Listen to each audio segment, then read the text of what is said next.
tiêu ô chút đầu Kamala cho nó ana tính lút xích đấy cho nó thì cha hàng cái nó cha phải lần này cái mấy ông này ô chút đầu Kamala ai mấy con nó qua là gì mà ai vào phía này vậy nó ai đó tụi đi mấy con phía đấy thì cha phải lần này cái ana lút nó thì mấy ông này cái ngã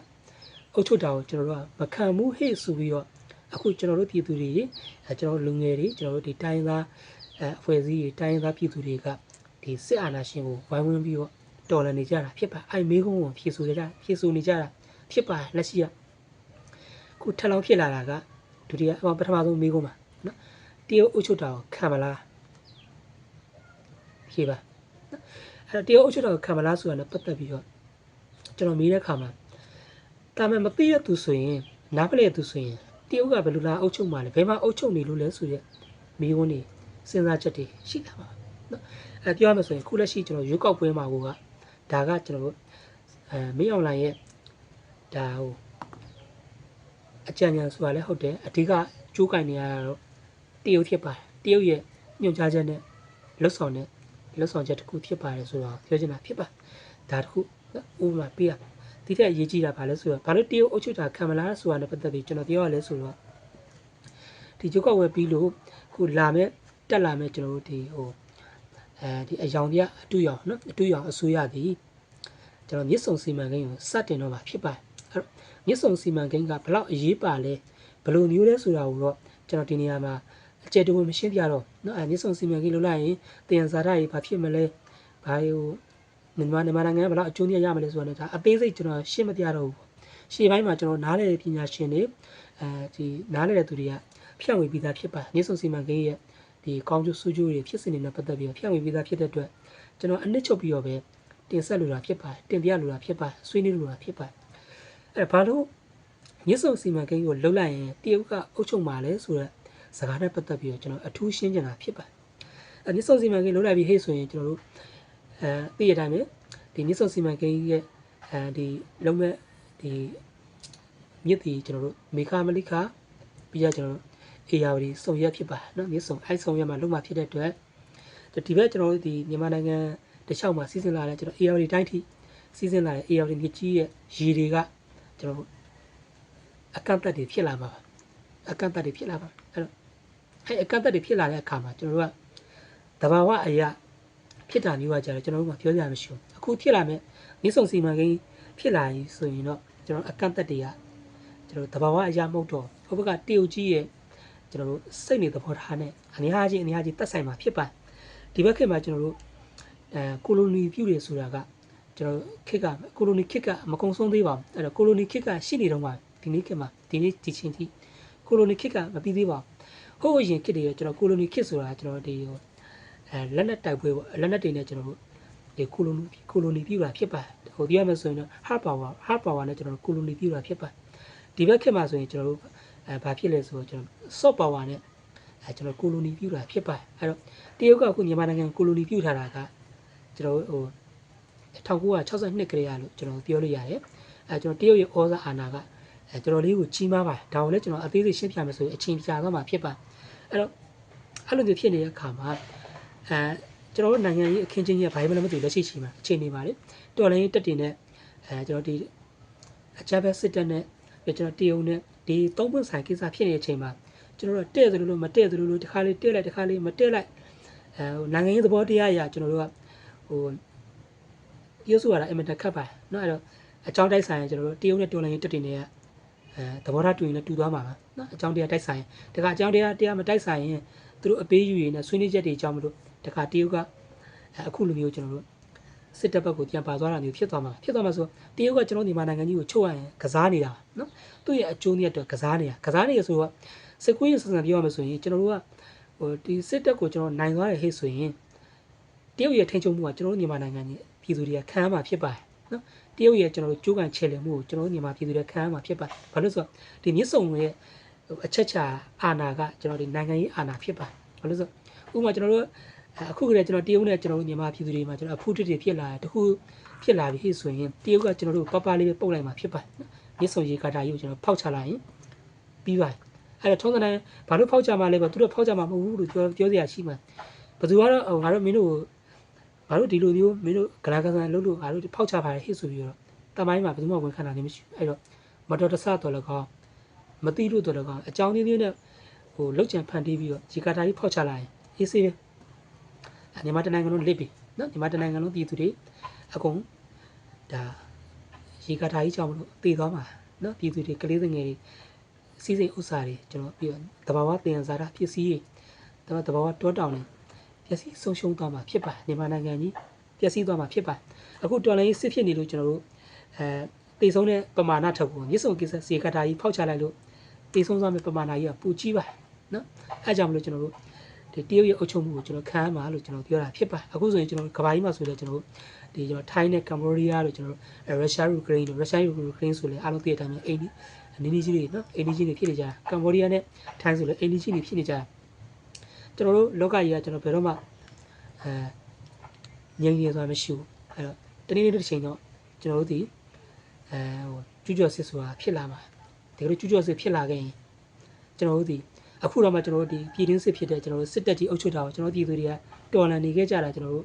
့တော်တော်ကြာပြီ1962ကတော်လှန်လာတာခုနှစ်ပေါင်း60ကျော်လာတာမှတော်လှန်လို့မရသေးဘူးအခုကျွန်တော်ဒီကျူးကျော်စစ်ဖြစ်လာပြီဟဲ့ဆိုရင်တော့စဉ်းစားကြည့်အခုကျွန်တော်ပြည်တွင်းစစ်မှာတော့နှစ်90ကျော်60လောက်ကြာနေရအောင်ဘယ်ချိန်မှလည်းထားဖြစ်မလဲပေါ့တရုတ်နဲ့ကျွန်တော်မြန်မာနဲ့ကပြောလို့ရတဲ့အနေအထားမျိုးတရုတ်ရဲ့စိတ်စိတ်တက်ကိုလည်းအားလုံးသိရတဲ့အတိုင်းပဲနော်အဲတကယ်လို့တရုတ်နဲ့ကျွန်တော်တို့ကတော့ကစားဖြစ်လာပြီးခုနထိုင်းတို့ကမ္ဘောဒီးယားတို့ကျွန်တော်တို့ယူကရိန်းတို့နော်ယူကရိန်းတို့ကျွန်တော်ရုရှားတို့ပြီးတော့ကျွန်တော်အစ္စရေးတို့ပါလက်စတိုင်းတို့တခြားသောကမ္ဘာမှာကျွန်တော်တို့ဒီအိန္ဒိချင်းတွေကျွန်တော်တိုက်ပွဲတွေဖြစ်နေကြတွေ့မှာပါကျူးကျော်စစ်တွေဖြစ်နေကြတွေ့မှာပါကျွန်တော်မြန်မာကလည်းကျွန်တော်ဒီကုန်းမောင်မင်းဆက်ကနောက်ဆုံးမင်းဆက်သူတီဘောမင်းခက်ကလွဲရင်ကျူးကျော်စစ်ဆိုတော့မရှိခဲ့ဘူးသေးဘူးလွတ်လပ်ရပြီကလေးကကျွန်တော်ပြည်တွင်းစစ်နဲ့ပဲရွာလိုက်နေတာဒီချိန်မှာသာကျွန်တော်တို့နိုင်ငံတစ်ခုခုနဲ့ကျွန်တော်တို့ပြည်တွင်းစစ်ဖြစ်မယ်ဟဲ့ဆိုရင်ကျွန်တော်မြန်မာနိုင်ငံကပျောက်ကွယ်သွားမှာဖြစ်ပါတယ်နော်ဘယ်နိုင်ငံနဲ့ဖြစ်မှာလဲတရုတ်နိုင်ငံနဲ့ကိုကျွန်တော်တို့99ရာခိုင်နှုန်းပါသွားမှာဖြစ်ပါတယ်ဒီချိန်မှာကျွန်တော်တရုတ်နဲ့စစ်ဖြစ်လိုက်မယ်ဆိုရင်တရုတ်နိုင်ငံနဲ့ကိုကျွန်တော်တို့ပါသွားမှာဖြစ်ပါတယ်အဲ့ဒါပါသွားမှာဖြစ်ပါတယ်ဆိုတော့ပြောစရာရှိရပါအလွယ်တကူတော့ပါမှာမဟုတ်ဘူးလို့ပြောမှာခင်ဗျားတို့ငါတို့ပြန်တိုက်မှာပေါ့အမေရိကန်ကူညီမှာပေါ့ဘယ်နိုင်ငံကူညီမှာပေါ့ဆိုတဲ့စကားနဲ့ကျွန်တော်ပြန်တိုက်ခိုက်လာတာမျိုးပြန်မေးတာမျိုးရှိမှာပြန်စဉ်းစားကြည့်ပါဘယ်နိုင်ငံကကူညီခုယူကရိန်းအစ္စရေးကြည့်ပါဘယ်နိုင်ငံကကျွန်တော်ကျူးကျော်စစ်ဆင်ပြီးတော့ပါဝင်ကူညီတာမျိုးရှိသည်ဆိုသည်တိုက်အောင်စစ်တမ်းခံရမှာကျွန်တော်တို့ဖြစ်ပါတယ်နော်အလွယ်တကူကျွန်တော်သွားတူလို့မရပါအဲ့တော့မဖြစ်ခင်ကကျွန်တော်တို့ကြိုတားမှဖြစ်ပါတယ်အဲ့ကြောင့်မလို့ကျွန်တော်တရုတ်အုပ်ချုပ်တာခံမလားလို့ကျွန်တော်ပြောတာဖြစ်ပါတယ်အဲ့တော့သူတို့ကတော့ကျွန်တော်အချုပ်ချအာဏာတည်တဲ့ခံရရေးနဲ့ဒီမြန်မာနိုင်ငံကြီးကိုကာကွယ်ဆောက်ရှောက်ရေးဆိုတဲ့စကလုံးလှလှလေးတုံးပြီးတော့ကျွန်တော်မြန်မာပြည်သူတွေသူတို့တပ်မတော်သားချင်းချင်းကိုသူတို့ဖိနှိပ်ချုပ်ချယ်ရဲဆက်ဆက်ညှဉ်းပန်းနှိပ်စက်တပ်ဖြတ်ပြီးတော့သူတို့ခုကျူးတွေလုပ်နေတာကိုတွေ့ရတာဖြစ်ပါတယ်ဒီကလိုမျိုးကျွန်တော်တို့အခုစစ်တပ်ကအုပ်ချုပ်ပြီးတော့ဆက်ပြီးတော့လုပ်နေမယ်ဆိုရင်ကျွန်တော်မြန်မာနိုင်ငံကြီးကပျောက်ကွယ်သွားပါပြီ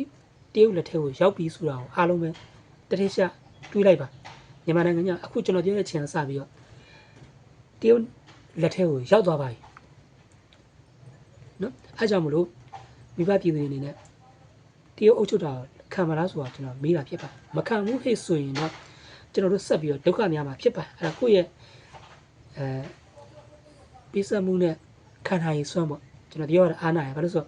့တမိုင်းကြောင့်တစ်ချောင်းမှာကျွန်တော်မြန်မာပြည်သူတွေအေးချမ်းချမ်းပြည်သူရှင်ရှင်တတရနေခဲ့ရဆိုရဲတမိုင်းနေရနှစ်ဆိုတာမရှိခဲ့တော့ခုပြဿနာဖြစ်နေတဲ့အချိန်မှာခုဒီတရုတ်ကိုပါကျွန်တော်တို့ပြန်ပြီးတော့အန်တူရမယ်ဟဲ့ဆိုတော့တော်တော်လေးကိုကြီးမားတဲ့မြန်မာပြည်သူတွေအတွက်စိန်ခေါ်ချက်ဖြစ်ပါတယ်နော်အဲ့တော့ရှင်းရှင်းလေးပဲကျွန်တော်လက်ရှိဒေါ်လာရေးကိုကျွန်တော်တို့အားလုံးပြည်သူတွေအနေနဲ့စိတ်ပါလက်ပါနဲ့နည်းနည်းလေးမဟုတ်ကျွန်တော်မှားတော့တော်တော်လေးကိုအားစိုက်ပြီးတော့ဒေါ်လာမှာဖြစ်ပါတယ်အဖြေကတော့ကျွန်တော်တို့နှစ်ခုပါနော်တရုတ်နိုင်ငံအုပ်ချုပ်တာမခံနိုင်ဘူးစစ်အုပ်ချုပ်တာမခံနိုင်ဘူးဆိုရင်တော့အဖြေကနှစ်ခုပါပထမတစ်ခုကလက်ရှိဒေါ်လာရေးကိုမိဘပြည်သူတွေအနေနဲ့အားစိုက်ပြီးတော့နော်ဒီတဲ့အားစိုက်ပြီးတော့ကျွန်တော်မပြီးမချင်းကျွန်တော်ဝိုင်းဝန်းပြီးတော့တော်လန်ကြပါဝင်ကြပါလို့ပဲပြောရမှာဖြစ်ပါဒါပထမအဖြေဖြစ်ပါဒုတိယအဖြေကတော့ကျွန်တော်တို့ရတဲ့နီးနဲ့ကျွန်တော်တို့စန့်ကျင်ကန့်ကွက်ရမှာဖြစ်ပါအခုကျွန်တော်တို့ရွေးကောက်ပွဲမှာကျွန်တော်လုပ်တယ်လို့ပေါ့နော်ရွေးကောက်ပွဲမှာကျွန်တော်အားလုံးဝိုင်းဝန်းပြီးတော့ကန့်ကွက်ကြတယ်လို့ကျွန်တော်တော်လန်ရေးတက်ဖွဲ့တွေရောဒီဘက်ကကျွန်တော်ပြ ပြည်သူတွေရောဝိုင်းပြီးတော့ကျွန်တော်တို့အတန်ထွက်ရမှာဖြစ်ပါတယ်နော်ဒီစီမံကိန်းကြီးကိုကျွန်တော်တို့မလိုချင်ကြောင်းရှုံချကြောင်းကျွန်တော်တို့အရင်ကျွန်တော်တို့ဒီဦးသိန်းစိန်လက်ထက်တုန်းကလိုပဲ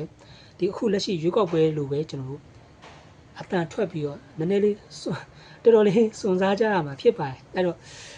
စွန့်စားရဲရဖို့တော့လိုတာပေါ့လေကျွန်တော်ပြောမထွက်ဘူးစွန့်စားရမယ်အဲ့တော့မစွန့်စားဘူးဆိုရင်တော့လေကျွန်တော်မြန်မာနိုင်ငံကြီးကခုနကကျွန်တော်ပြောသလိုပဲအခုကျွန်တော်တရုတ်နိုင်ငံရဲ့လက်ထဲကိုကြားရောက်သွားပြီဆိုတာကိုမုတ်ချမလွဲမသွေဖြစ်ပြီဆိုတာကိုအမှတ်ယူပြီးတော့ကျွန်တော်တို့ဒီမြန်မာနိုင်ငံသားတွေမဟုတ်တော့ဘူးဆိုတာကို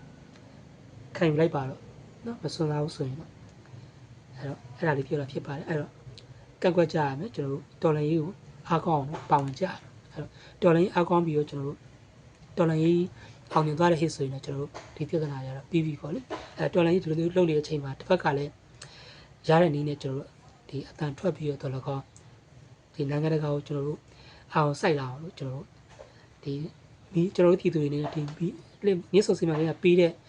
မီးတွေမလို့ချင်းကြောင်းเนาะကျွန်တော်တို့ကဝိုင်းဝန်းပြီးတော့ဆန္ဒဖော်ထုတ်ရမှာဖြစ်တယ်ဆိုတဲ့အကြောင်းကိုကျွန်တော်အဓိကအခုဒီဗီဒီယိုလေးကကျွန်တော်တင်ဆက်တာဖြစ်ပါတယ်အဲ့တော့မြစ်ဆုံစီမံကိန်းလွတ်လပ်တယ်ဆိုရင်အခုကျွန်တော်မြန်မာနိုင်ငံ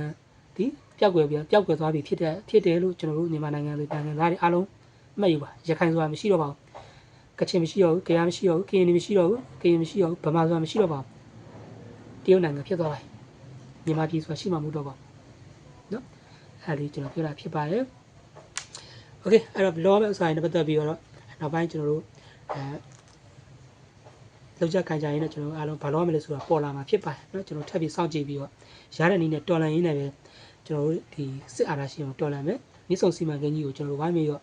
စက်ကျင်ကြမယ်လို့ပြောရင်းနဲ့ကျွန်တော်ဒီနေ့ကနေနေကုန်းချုပ်ပါတယ်မိဘပြည်သူတွေအားလုံးဒီနေ့ကတော့ကျွန်တော်တို့2025ဒီဇင်ဘာလရဲ့နောက်ဆုံးနေ့ကျွန်တော်တို့ဒီဇင်ဘာ31ရက်နေ့ဖြစ်ပါတယ်မနက်ဖြန်ဆိုရင်ကျွန်တော်တို့2026ရဲ့နှစ်သစ်ဖြစ်ပါတယ်เนาะနှစ်သစ်မှာကျွန်တော်မြန်မာပြည်သူပြည်သားတွေမြန်မာနိုင်ငံကြီးနှစ်ပေါင်းများစွာကြုံတွေ့နေရတဲ့နော်ခေတ်ဆက်ရင်ဆိုင်ကြုံတွေ့နေရတဲ့